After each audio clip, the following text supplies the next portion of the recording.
আসসালামু আলাইকুম। প্রিয় দর্শক, অন্য মঞ্চের আলাপচারিতায় আপনাদের সকলকে আমন্ত্রণ জানাচ্ছি। দর্শক, চাইনিজ মাছ দেখেছেন? যদি না দেখে থাকেন তাহলে আমি অনুরোধ করব, গুগল সার্চ করে না চাইনিজ বাম্বু সার্চ করে ইমেজে যাবেন, দেখবেন ইয়া মোটা মোটা দেখতে সুন্দর চাইনিজ বাঁশ। সে বাঁশ কিন্তু আমাদের বাঁশের মতো অত শক্ত নয়, কিন্তু সেই বাঁশ কিন্তু ওরা খাদ্য হিসেবে ব্যবহার করে। চীনেরা স্যুপ টুপ এই জাতীয় কিছু করেন। তা আমার মনে হয় তারেক রহমান যখন শি জিনপিং এর সঙ্গে দেখা করতে গেছিলেন, সেই সময় শি জিনপিং মহোদয় তাকে বোধহয় ওই বাঁশের স্যুপ টুপ খাইয়েছিলেন। সুস্বাদু লেগেছে। পাশেই বোধহয় কোথাও ঘুরতে ঘুরতে গেছিলেন, বাঁশ ঝাড় দেখেছেন, তাতে উনি চড়ে বসেছেন। মানে ওই বাঁশ ঝাড়ে মাঝে মাঝেই না ফাটা থাকে, অসাবধানতা বশত কেউ যদি বসে পড়েন তাহলে তার জীবন নষ্ট। না পারবেন উঠতে, না পারবেন বসে থাকতে। এখন ওই বাঁশঝাড় থেকে তারেক রহমান তো নামতে পারছেন না, আর মনে মনে গালাগাল করছেন খলিলুর রহমানকে। হারামজাদা, তুই গেলি কই? তোর কি গেলি কেন? আমার কে নামাবে? এখন যাকে তিনি গালাগাল করছেন তিনিও তো গলা জলে ফেসে আছেন। ডাঙায় উঠলে বাঘ আর জলের মধ্যে কুমির আনাগোনা করছে।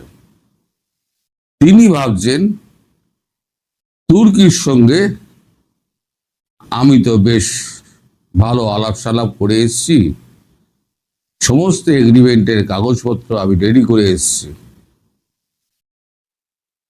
এইবার তো 29 তারিখ যাচ্ছেন সার্জিও গোর। এখন বাঁশঝাড় থেকে সার্জিও গোর তো টেনে নেওয়াবেন। আমি কল্পনা করছি সে এক রক্তারক্তি কাণ্ড হবে।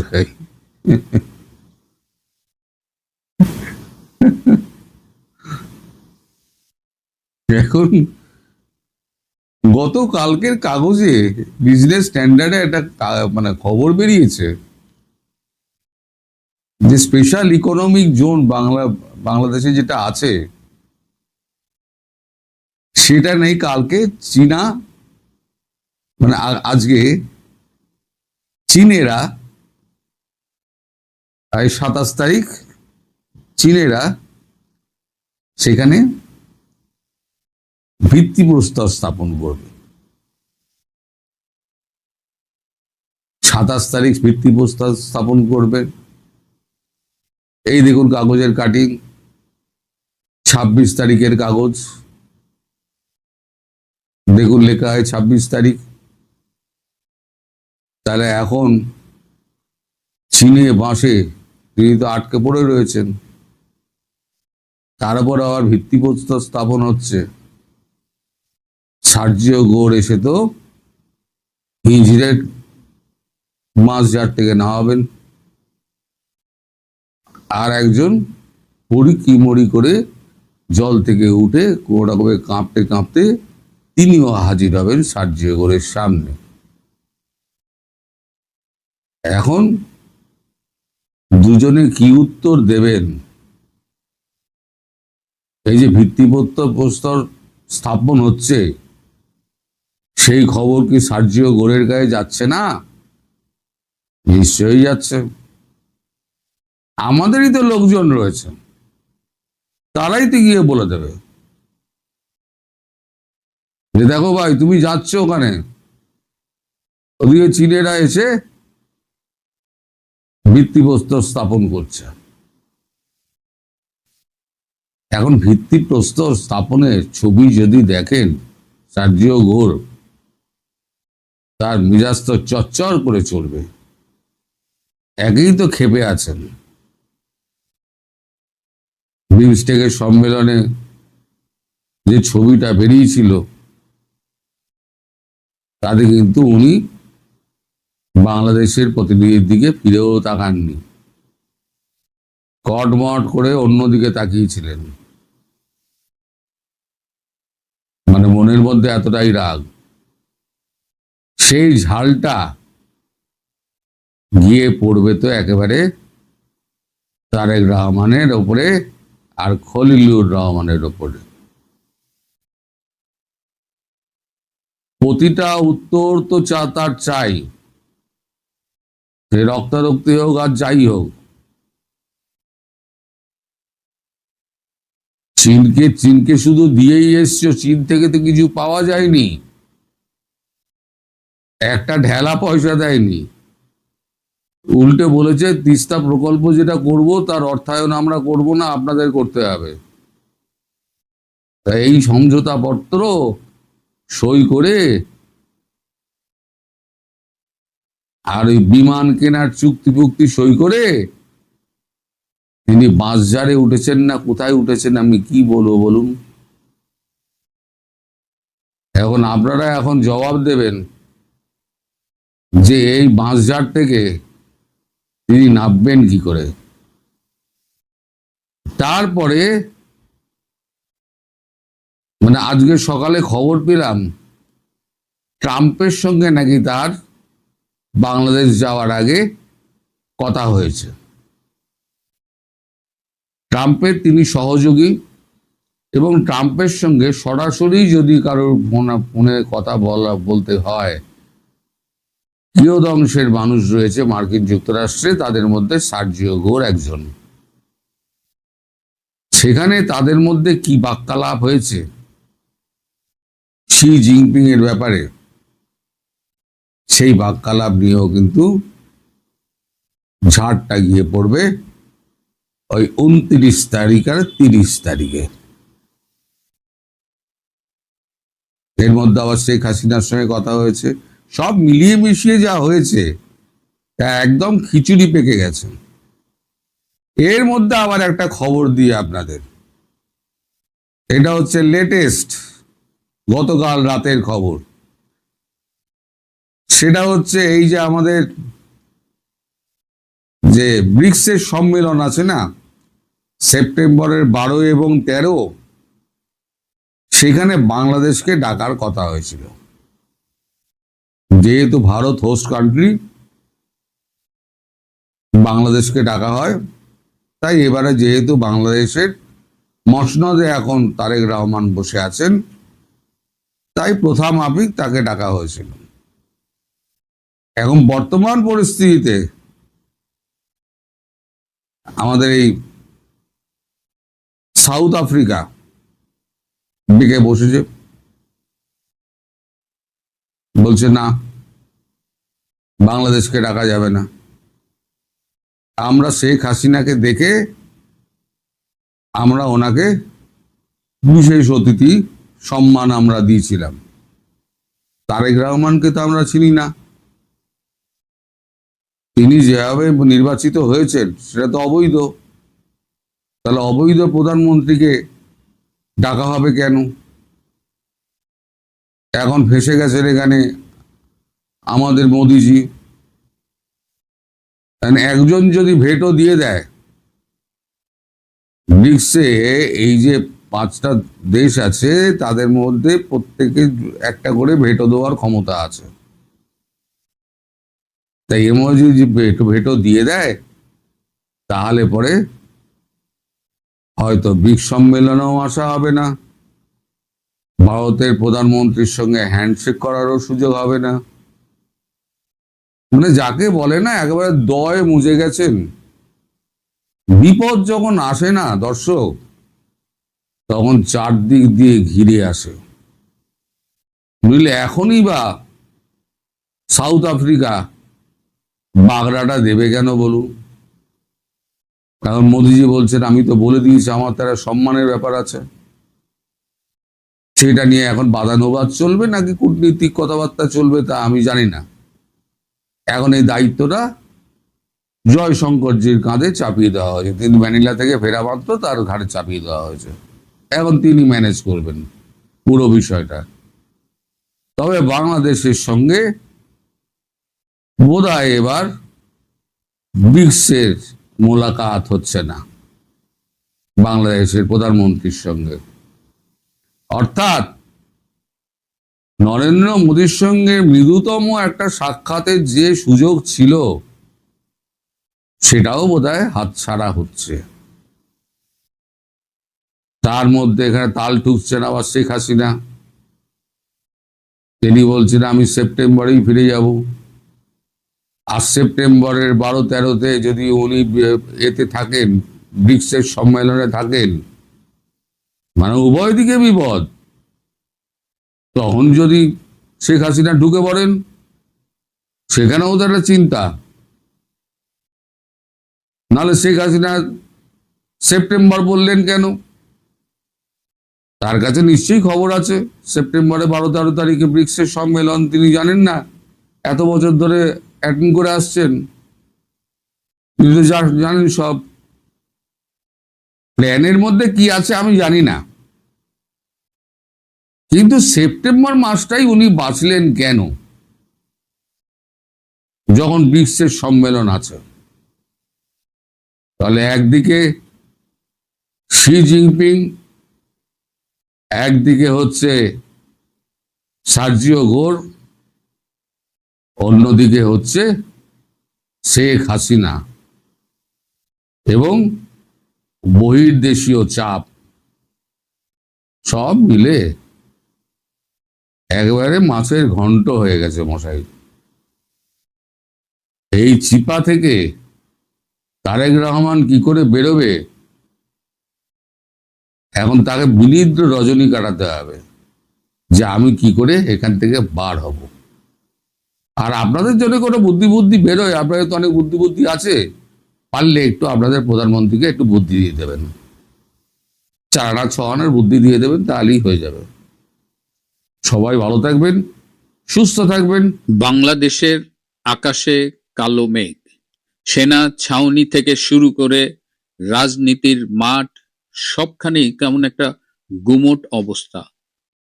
পর্দার আড়ালে কিংবা আমাদের চোখের সামনে কি ঘটছে, আজকে সেই বিষয়টি নিয়েই আলোচনা করব। শেষ পর্যন্ত সাথে থাকবেন। সম্প্রতি বাংলাদেশের রাষ্ট্রপতি শাহাবুদ্দিন আহমেদ চুপ্পুকে তার পজিশন থেকে সরিয়ে দেওয়া হয়েছে, যদিও বলা হচ্ছে তিনি শারীরিক অসুস্থতার কারণে পদত্যাগ করেছেন। কিন্তু আসল ঘটনা নিয়ে আমি আগেই আপনাদের বলেছি, চুপ্পুকে সরিয়ে দেওয়ার পরে তারেক রহমানের জন্য রাজনৈতিক পরিস্থিতি কি ভালো হলো নাকি তার ঝুঁকি আরো বাড়লো, সেটি নিয়ে আলোচনা হচ্ছে। অনেকেই বলছেন যে রাষ্ট্রপতিকে সরানোর পরে নেক্সট টার্গেট হলো সেনাপ্রধান জেনারেল ওয়াকার খান। অর্থাৎ জেনারেল ওয়াকার খানকে তার মেয়াদ পূর্ণ করতে নাও দেওয়া হতে পারে।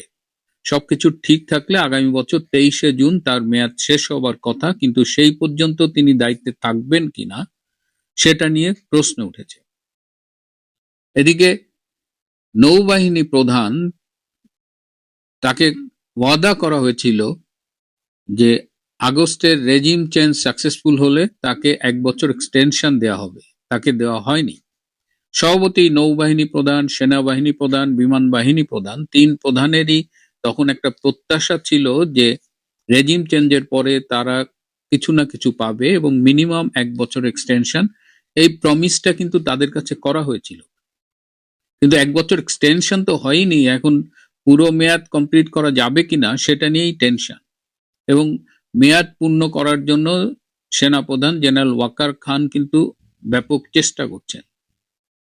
তার একটা স্বপ্ন বাংলাদেশ, পাকিস্তান এবং তুরস্কের একটা মিলিটারি প্যাক্ট তৈরি করে দিয়ে যাওয়া, এবং স্বভাবতই 1 বছর এক্সটেনশন তিনিও চান। 2025 সালের 7ই জানুয়ারি বেগম খালেদা জিয়া চিকিৎসার উদ্দেশ্যে ঢাকা ত্যাগ করেছিলেন এবং 8ই জানুয়ারি তিনি লন্ডন পৌঁছেছিলেন। তার ঢাকা ত্যাগের প্রাক্কালে 2রা জানুয়ারি সস্ত্রীক জেনারেল ওয়াকার খান বেগম খালেদা জিয়ার সাথে দেখা করেছিলেন এবং প্রায় 40 মিনিট সময় কাটিয়েছিলেন। এই সময়ে জেনারেল ওয়াকার খান টেলিফোনে তারেক রহমানের সাথে কথা বলেছিলেন এবং তখন খালেদা জিয়া তারেক রহমানকে বলেছিলেন যে ওয়াকার খুব ভালো ছেলে, ওয়াকারকে যেন সে দেখে রাখে এবং ওয়াকার তাদের পক্ষে অনেক সাপোর্টিং কাজ করছে। কিন্তু আজ খালেদা জিয়া নেই, তিনি মারা গেছেন। তার ছেলে তারেক রহমান আজকে বাংলাদেশের প্রধানমন্ত্রী। কিন্তু তারেক রহমান কেন জানি জেনারেল ওয়াকারকে মায়ের কথা অনুযায়ী দেখে রাখছেন না। একটা ছবি খুব ভাইরাল হয়েছে। বর্তমানে আর্মিদের প্রমোশন বোর্ডের মিটিং চলছে। তো ছবিতে তারেক রহমানের পাশে জেনারেল ওয়াকার দাঁড়িয়ে আছেন এবং যারা বডি ল্যাঙ্গুয়েজ নিয়ে কথা বলেন তারা অনেকেই জানতে চেয়েছেন বা যে ভঙ্গিমায় জেনারেল ওয়াকার দাঁড়িয়েছিলেন সেটি আসলে কি প্রকাশ করে। আর্মির ভেতরে কি কোনো অসন্তোষ দানা বাঁধছে? রাষ্ট্রপতির চলে যাওয়াটাকে আর্মি কেমন ভাবে নিয়েছে? এর ইম্প্যাক্ট বা এর কনসিকুয়েন্স হিসেবে আর্মিতে কি প্রভাব পড়তে পারে সেটা নিয়ে কি আর্মির ভেতরে আলোচনা চলছে? সবকিছু মিলিয়ে জেনারেল ওয়াকার এক ধরনের বলা যায় বিষণ্ণতায় ভুগছেন, অনিশ্চয়তায় ভুগছেন তার ক্যারিয়ার, তার বাকি টেনিউরটা নিয়ে। তিনি তুরস্কের সাথে যে প্যাকটা করতে চাচ্ছেন, আবার জেনারেল ওয়াকার কিন্তু দিনের শেষে ডিপ স্টেটের লোক। তারেক রহমান কার লোক? তারেক রহমানকে ক্ষমতায় এনেছে মূলত ভারত আমেরিকার সাথে আন্ডারস্ট্যান্ডিং এর মাধ্যমে। শুধু ভারত নয়, যদি আরো স্পেসিফিক্যালি বলি, ভারতের পররাষ্ট্রমন্ত্রী ডক্টর জয়শঙ্কর, এটি তারই উদ্যোগ ছিল। জামাত ঠেকানোর জন্য তারেক রহমানকে তারা সেই মুহূর্তে উত্তম বিকল্প মনে করেছিল। কিন্তু ক্ষমতায় গিয়ে তারেক রহমান কিন্তু ভারতের সেই আস্থার প্রতিদান দেননি।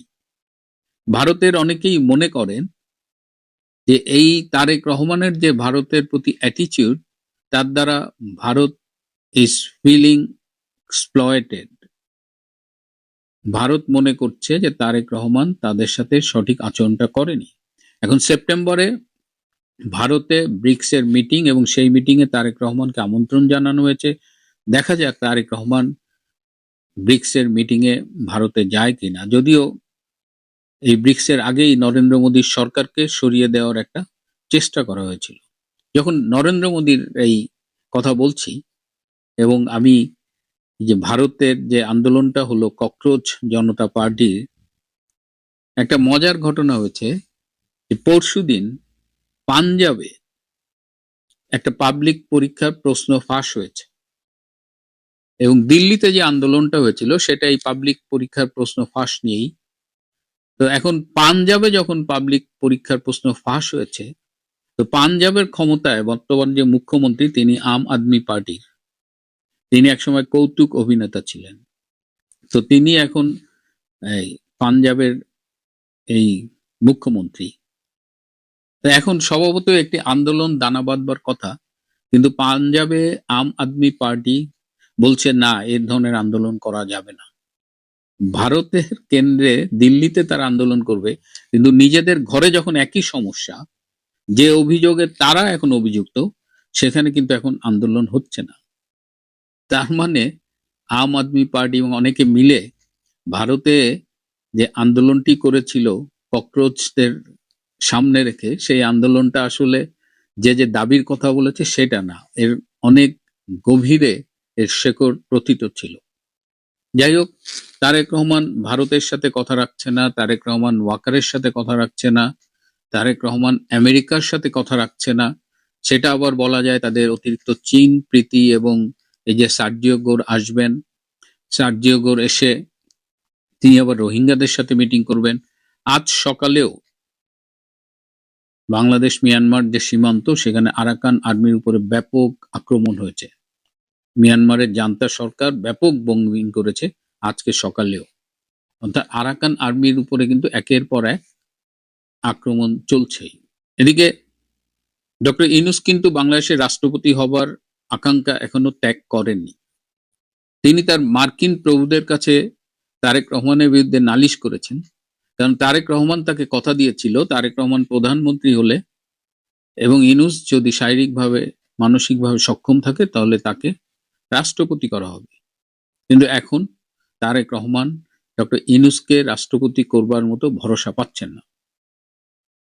ডক্টর ইউনূস এখনো খুব চেষ্টা করছে, যদিও তার প্রাক্তন প্রেস সচিব ডাস্টবিন শফিককে দিয়ে বলাচ্ছে যে ডক্টর ইউনূস রাষ্ট্রপতি হতে চান না। এটি অসত্য তথ্য। ডক্টর ইউনূস রাষ্ট্রপতি হওয়ার জন্য বিশ্বের নানান প্রভাবশালী ব্যক্তি দিয়ে তারেক রহমানের উপরে প্রভাব খাটিয়ে যাচ্ছে। অর্থাৎ তারেক রহমান ডক্টর ইউনূসের সাথেও কথা রাখেনি। তারেক রহমান তাদের দীর্ঘদিনের পরীক্ষিত মিত্র জামাতের সাথেও কথা রাখছে কিনা সেটি নিয়েও প্রশ্ন উঠছে। যে কারণে জামাত এনসিপির যে দুই দলের যে জোটটা, তারা কিন্তু সরকারকে আক্রমণাত্মক ভাষায় বিভিন্ন কথা বলছে এবং এর মধ্যে বিভিন্ন জায়গায় বোম ফুটছে। মেট্রো রেলের নিচে বোম পাওয়া গেছে, উত্তরায় বোম ফুটছে। অর্থাৎ পরিস্থিতি ঘোলাটে হবার লক্ষণ দেখা যাচ্ছে। এই অবস্থায় সার্জিও গোর আসবে 29শে জুলাই। সেটি নিয়েও তারেক রহমান সরকার এই মুহূর্তে ভীষণ ব্যস্ত, কিভাবে সার্জিও গোরকে তারা মোকাবেলা করবেন। কারণ ইতিমধ্যেই চাউর হয়ে গেছে যে চীন প্রশ্নেই মূলত আক্রমণটা হবে। রোহিঙ্গাদের সাথেও সার্জিও গোরের কিছু আলোচনা আছে। অর্থাৎ মিয়ানমার সংক্রান্ত ওই করিডোর এ বিষয়েও সার্জিও গোর প্রেশার ক্রিয়েট করবেন, যেটা আমি আগেই বলেছি। এবং এই পরিস্থিতিতে জেনারেল ওয়াকার কি করবেন, তার উপরে ডিপ স্টেটের কোনো নির্দেশ আসবে কিনা সেটাও কিন্তু ভেবে দেখতে হবে। অর্থাৎ আগামী দিনগুলোতে রাজনীতির মাঠ আবার গরম হয়ে যেতে পারে। প্রিয় বন্ধুরা, আজ এ পর্যন্তই। ভালো